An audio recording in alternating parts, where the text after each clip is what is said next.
considering the amount of heat that was put into this, it seems basically undamaged, which is good.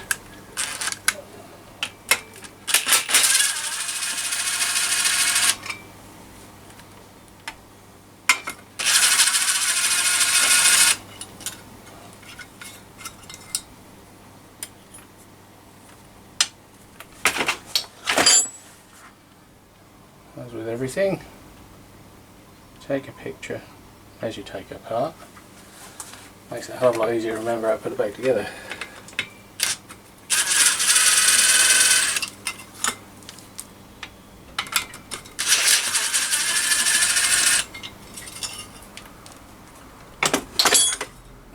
Cool.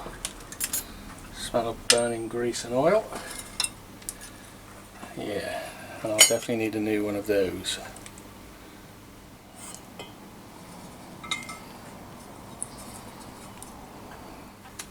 We have another.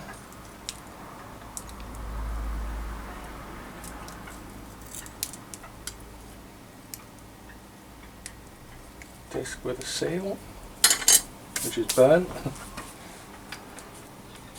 And this bearing is dead.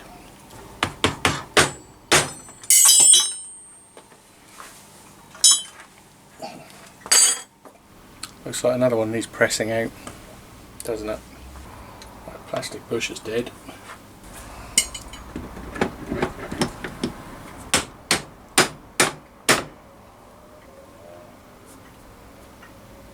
That bearing moved back into that housing when I tapped that. So it's definitely moving. With every tap, everything walks across the bench, heading for the floor. Doesn't frustrate me. Somewhere there's a nut that come off there. That one.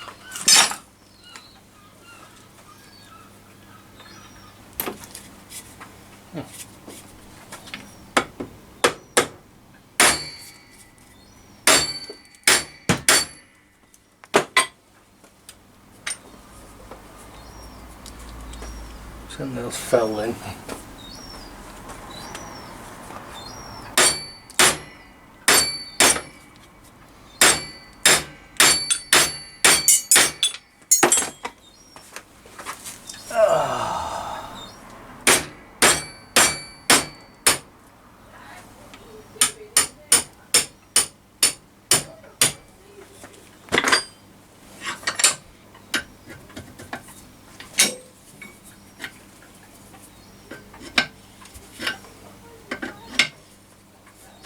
That's definitely had a hard life.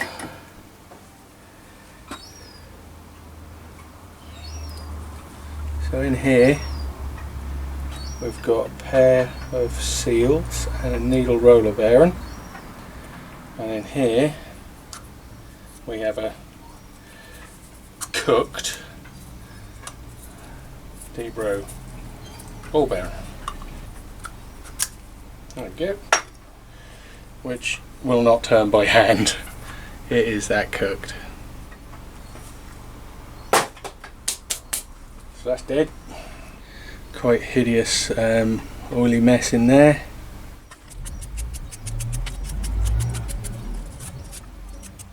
Some marking, some scoring, but nothing too horrific. You can see on this shelf we've got a witness mark here. Mess in there. Some strange discoloration here. Other than that, pretty good. Rusty. That's going anyway. So I'll get them off soon. Got nice shiny new ones.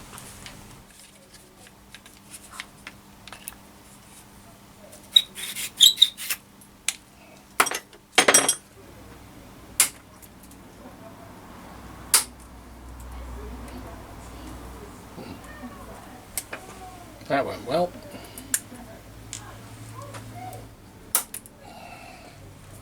These aren't that good. Right, try that.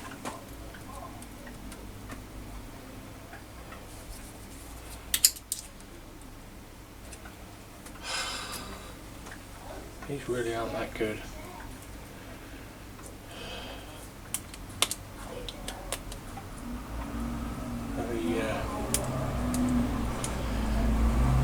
Jack of all trades, master of none device.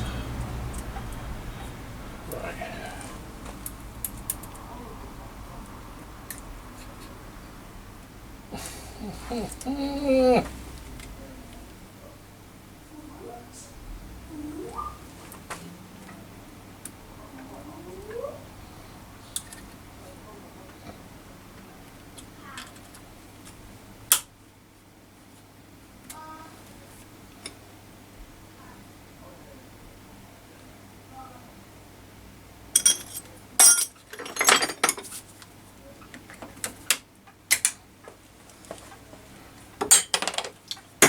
One.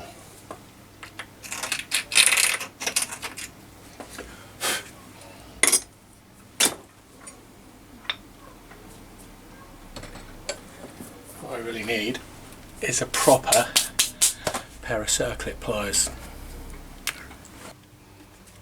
So proof of concept is done. I shined up, de-rusted, and then a spiffing coat of fresh paint on this drag link, I suppose you'd call it. So proof of concept was to see if I can fit that bush without too much expletives and other creative use of standard lexicon. So what I've got in here is a hand soap, just standard pump soap. I'll put it in this little bottle here because you use hardly any, but it makes so much of a difference to fit in these. Now, I first started doing this on the back in the day on rubber bushes, and on a rubber bush it's impossible, simply put, to fit without using a lubricant, and that's what this soap is going to be. I'm using soap instead of oil because a lot of oils, contrary to manufacturers' beliefs often, will completely disintegrate over time as the oil breaks up the polymer backbone chain, and you end up with a big gooey mess rather than a nice piece of material. So what I'm going to try to do is basically just force it on. It has a taper in here, it has a taper on there, so what could go wrong? Giving it a little turn under the push, and there we go. Wipe off the excess, and then this centre bush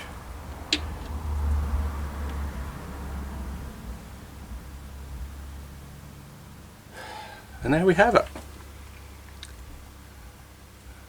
One ready to fit.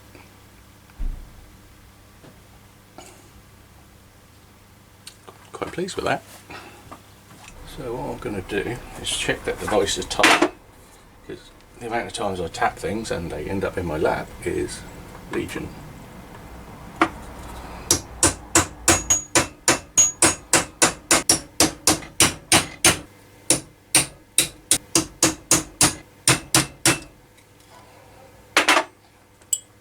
Okay, which is your ½ inch, is definitely the right way to go. Now, these have been very, very warm, so I'm expecting them to be reasonably easy to get out. Just going in with the yoke end to start. Don't that fit? No, it doesn't. But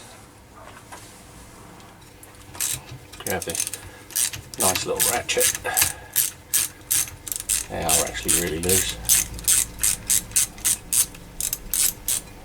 And that takes off this locking tab. Now, each one of these I've seen so far only had one of the tabs knocked up, which means there's a spare for the other one to be knocked up, but I'm probably just going to put a new one in. Doing this on a budget was blown long ago, before I even started the project. I've had this car for about 13 years, and I'll probably put about a total of about 6 months into it so far. I mean, for many years I had to repair the cars. I had, because otherwise I couldn't get to where I want to go. But I'm not in that position anymore. I've got a very good car which gets me where I need to go, and this one is just a toy, a passion, a thing to hurt myself with. So take the grease shield off. As you can see, that is completely destroyed, so I'll need a new one of those. Under that there is a carrier which is it's definitely not well, but once I get all of this charring and burning off, I think we'll find that that is absolutely fine. And then off comes the back plate, which is not in too bad a condition. It's got the standard rust patterns on it. It has a spring here which is like a return for the handbrake, and as always, I mean, I've never seen one of these not destroyed. This one's already had a little repair with someone drilling another little hole in it, so I'm going to make a pattern for that and make two new ones, because obviously I've got two back plates, one each side, and then put a new one on.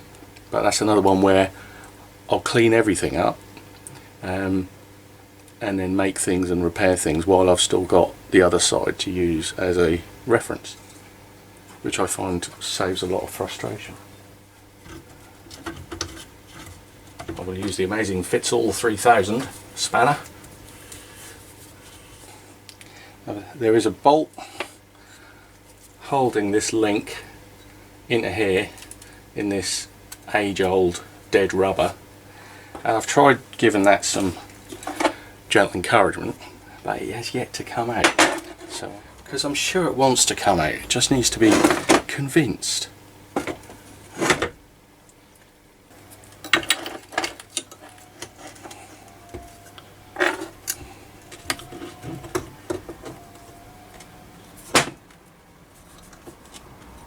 Okay.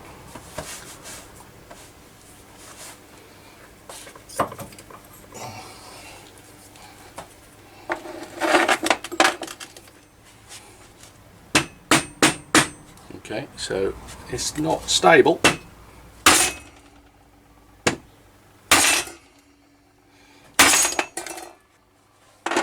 Has it moved?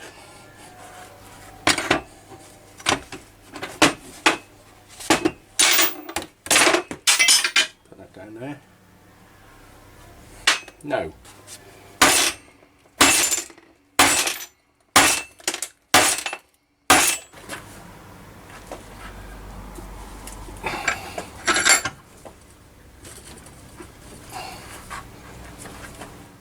Doesn't seem to want to come out.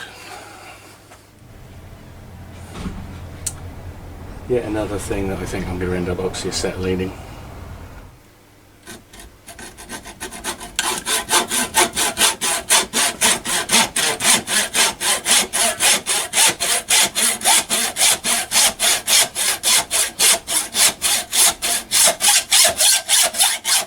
That's hard.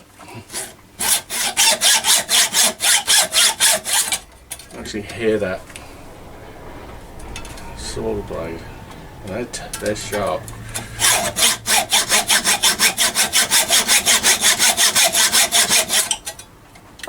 But that is not cutting it.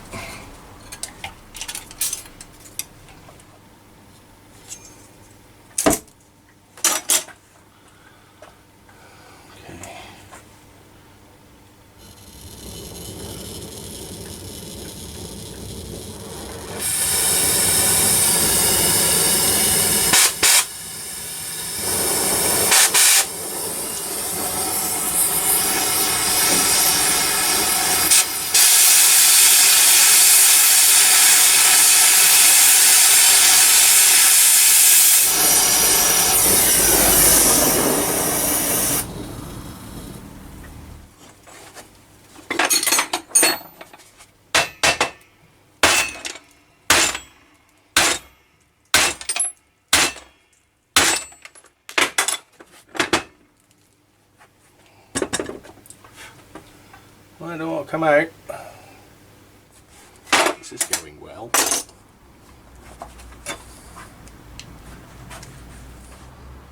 It's not moving at all.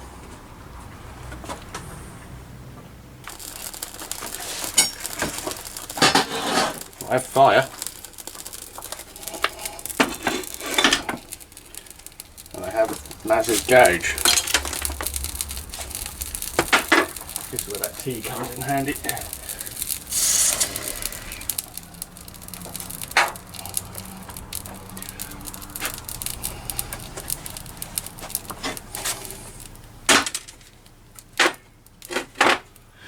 Let's see if it's a little less truculent.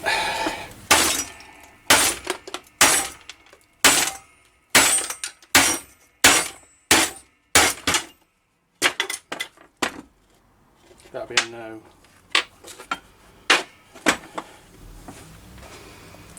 See, I'm actually now going to price up a replacement piece, because I did notice that these were thinned and horrible and burnt out anyway.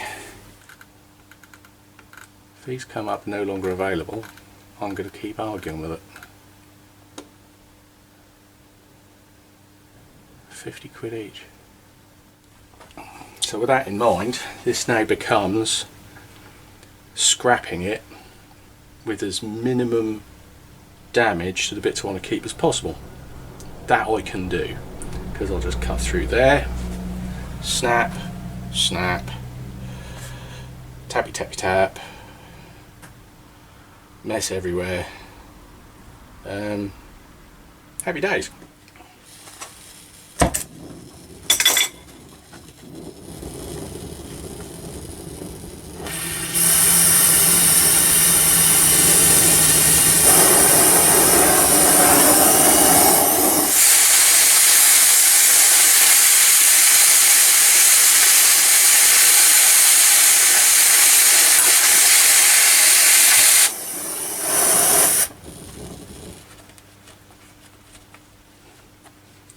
Off. Thank you very much.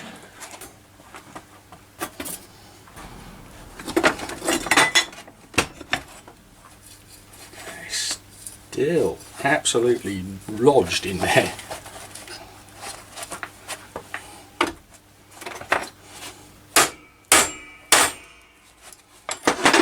So it's actually coming through with the bush which it's seized into.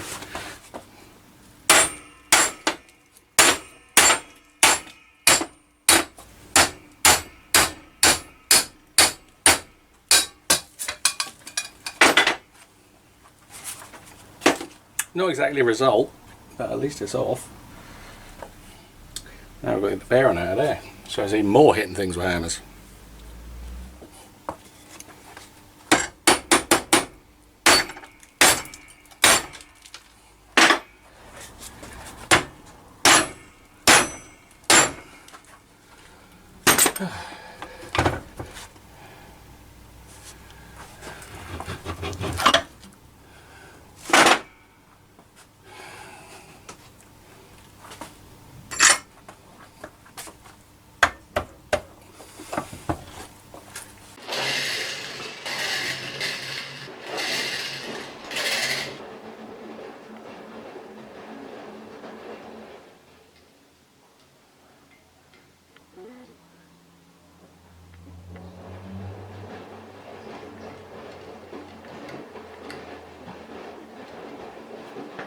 Where Jack was. I looked at him and I couldn't see him nowhere. I went out, can't see him, he's not in his house. Guess where he is? Are you ready to say hello? Why are you in there? Because I liked to stay in here warm and have digging in the beach. But I've noticed I keep looking at the screen, not at the camera, so I kind of look like I'm cockeyed, but I can't see what I'm seeing when I'm looking at the camera, so it's a natural thing to look at the screen. So you'll have to forgive me that one.